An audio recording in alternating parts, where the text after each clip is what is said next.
Good morning, everyone. This is Jagdish, Assistant Professor of EC Department, SNS College of Technology, Coimbatore. Today, we are going to discuss about IP components and integration in the VLSI testing and design for testability subject. So, come, let's get into the topic. IP components. What is IP component? So IP is nothing but of an intellectual property in a VLSI. Is a reusable unit of a logic or functionality or a cell or a layout design that is normally developed with the idea of licensing to multiple vendor for using a building blocks in a different chip designs. In today's era of IC designs, more and more system functionality are getting integrated into single chips, that is system on chip SoC design. In these SoC design, these pre-designed IP cores or blocks are becoming more and more important because most of the SoC design have a standard microprocessor and a lot of system functionality and standardization, and hence if designed once can be reused across several designers. So this is the IP component where we have several things. So JTAG can, ARM process voltage regulators, SRAM flash, SPA can, peripheral bridges. Like this, many components are reusable blocks. That is licensing, common licensing to the vendors. IP cores are generally licensed as either soft IP cores or hard IP cores. Soft IP cores are IP blocks generally offered by synthesizable RTL models. These are developed in one of the hardware description language like System Verilog or VSTL. Sometimes IP cores are also synthesized and provided as a generic gate level netlist which can be then mapped to any process technology. This also falls under soft IP cores. The advantage of soft IP cores is that those can be customized in the back-end placement and routing flow by a consumer to map to any process technology. Hard IP cores, on the other hand, are offered as layout design in a layout format like GDS, which is mapped to a process technology, can be directly adopted by the final layout of the chip. These cores cannot be customized for different technologies. Generally, digital logic cores are developed and licensed as a soft IP cores.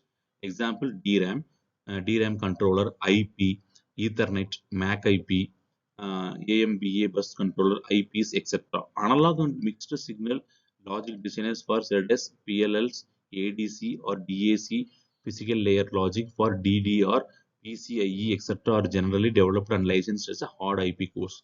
With increased trend of IP-based designs, there also came the need for verification intellectual property VIPs. Similar to design IPs, verification IP or predefined functional blocks that can be inserted into the test benches used for verifying a design. Verification of a large SoC design typically takes more than 50% of overall productivity cycle, and it's done at a multiple stages. Verifying smaller logical blocks, verifying logic components at subsystem level, and then verification of entire SoC. VIP blocks can help in all these levels of verification as a simulation model for the actual design IP. VIP blocks normally consist of bus functional models, stimulus generator, protocol monitors, and functional coverage blocks.